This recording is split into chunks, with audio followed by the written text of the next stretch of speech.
प्यारे बच्चों, सब्सक्राइब वाले लाल बटन पर क्लिक करके हमारे दोस्त बन जाओ। हम आपको कार्टून की अच्छी अच्छी वीडियोस दिखाएंगे। सतपुरा के जंगल में हाथी, बंदर, खरगोश और दूसरे जानवर अपने राजा के साथ मिलजुल कर खुशी खुशी रहते थे। एक दिन एक भेड़िया उनके बीच रहने के लिए आया। देखिए, हमारा राज्य कितना सुखी और संपन्न है कि दूसरे प्रांत के वासी यहाँ रहने आए हैं। मैं आप लोगों का शुक्रगुजार हूँ जो आप लोगों ने मुझे यहाँ रहने का मौका दिया। दिखने में तो वो शांत लगता है। हाँ, लेकिन हम लोगों को उस पर इतनी जल्दी भरोसा नहीं करना चाहिए। हिरन और हाथी एक साथ अपने घर की ओर जाने लगे कि तभी भेड़िया भी उनके साथ हो गया और हाथी से बातें करते हुए चलने लगा। आप बहुत अच्छे हैं। अरे ऐसा नहीं है, हम अच्छे बुरे अपने कर्मों से होते हैं। मैं अपने घर जा रही हूँ। अच्छा, मैं आपसे बात करना चाहता हूँ। बताइए, क्या बात है? कुछ खास नहीं, मैं जंगल के राजा के बारे में कुछ जानना चाहता था। हमारे राजा शेर हैं और वो हम सबके मददगार हैं। भेड़िया इस तरह बातें करते हुए हिरन के साथ उसके घर पे पहुंच जाता है। इस तरह कुछ दिन बीतने के बाद जंगल में जानवरों के बच्चे एक एक कर गायब होने लगे। मुझे कुछ समझ में नहीं आ रहा है कि आखिर हमारे बच्चे कैसे गुम हो रहे हैं। हमारे बीच तो ऐसा कोई नहीं है जो अपने ही बच्चों को नुकसान पहुंचाए। मुझे लगता है कि जंगल में भूत का प्रकोप बढ़ गया है। आप लोगों को जब भी मेरी जरूरत पड़े मेरी सेवा ले सकते हैं। मैं हर वक्त आप लोगों की मदद करने के लिए तैयार हूँ। अरे वाह, ये तो बहुत अच्छी बात है। हम सभी को मिलकर इस समस्या को दूर करना चाहिए। जिस तरह से हमारे बच्चे गायब हो रहे हैं, मुझे भी भूत का प्रकोप लगता है। सभी जानवर शेर के पास जाकर उनसे अपने बच्चों के गुम होने की शिकायत करने लगे। अपनी प्रजा की बातों को सुनकर राजा बहुत ही चिंतित हो गया। हमारे राज्य में ये सब क्या हो रहा है? हम लोगों को चौकन्ना रहना चाहिए। हाँ, जब तक वो पकड़ा नहीं जाता हमें सावधान रहना पड़ेगा। खरगोश दौड़ते हुए आता है और कहता है, कोई मेरे बच्चों को बचा लो, मेरे बच्चे गुम हो गए हैं। हैं? ये क्या कह रहे हो? हाँ, मैं अपने बच्चों को छोड़कर कुछ काम से बाहर गई थी और इसी बीच मेरे बच्चे गायब हो गए। चारों ओर ढूंढ लिया लेकिन वो नहीं मिले। बच्चे अचानक से कैसे गायब हो जाते हैं? हमें लगता है हमारे बीच कोई जासूस है जो हम लोगों की पल पल की खबर हमारे दुश्मनों तक पहुंचाता है।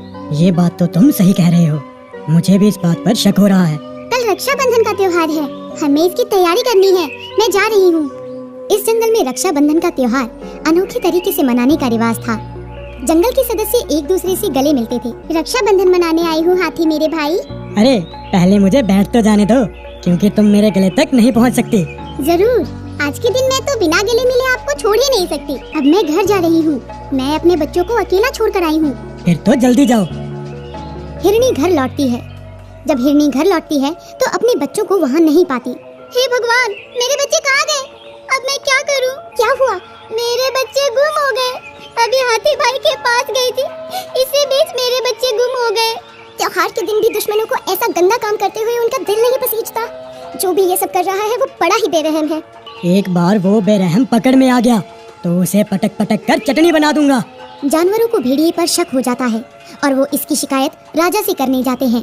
हमें तो पूरा शक है कि वो भेड़िया हमारे बच्चों को अपना शिकार बना रहा है। मुझे भी उस पर शक है। देखिए, मैं शक के आधार पर किसी को दंड नहीं दे सकता। मैं एक राजा हूँ। आप लोग उसके खिलाफ सबूत दीजिए तो मैं उसे जरूर दंड दूंगा। अगर हमें सबूत मिल जाए तो मैं अकेले ही उसका काम तमाम कर दूंगा। फिर राजा के पास जाने की जरूरत ही क्या रहेगी? आप बिल्कुल सही कह रहे हैं। हम लोग राजा के पास इसी उम्मीद से गए थे कि वो हमारी मदद करेंगे। हम लोगों को अभी बिना समय गवाए उस दरिंदे को पकड़ना है जो हमारे बच्चों को खत्म कर रहा है। अरे ये भेड़िया ही है जो ये घिनौना काम कर रहा है। अरे हमने उसे ऐसा करते देखा नहीं है, तो हम कैसे ये बात कह सकते हैं? अब हमें उसे रंगे हाथों पकड़ना होगा। हाँ भाई, सही कह रहा है। आप सब उसे पकड़ने की योजना बनाइए। जिसकी योजना सबसे अच्छी होगी उस पर हम लोग काम करेंगे। ठीक है। योजना के तहत बंदर राजा के यहाँ बैठक की घोषणा करता है, जिसके बाद सभी जानवर राजा के पास पहुँचने लगते हैं। राजा के पास बैठक है, चलो, मेरे लिए तो अच्छा मौका है। भेड़िया इधर उधर चारों तरफ देखता है तो उसे कोई भी जानवर दिखाई नहीं देता। तभी वो एक झाड़ में प्रवेश करता है। आज तो मजा आ गया। बिना मेहनत के नरम नरम मांस खाने को मिलेगा। ठहरो, तुमसे ऐसी उम्मीद नहीं थी। भागो भागो। भेड़िया शेर को देखकर भागने लगता है। तभी राजा उसका पीछा करता है और उसे दबोच लेता है। मुझे माफ कर दीजिए, मुझसे गलती हो गई। तुम्हारी गलती माफ करने लायक नहीं है। तभी भेड़िया शेर के चंगुल से निकलकर भागने लगता है। शेर उसका पीछा करके उसे मार देता है।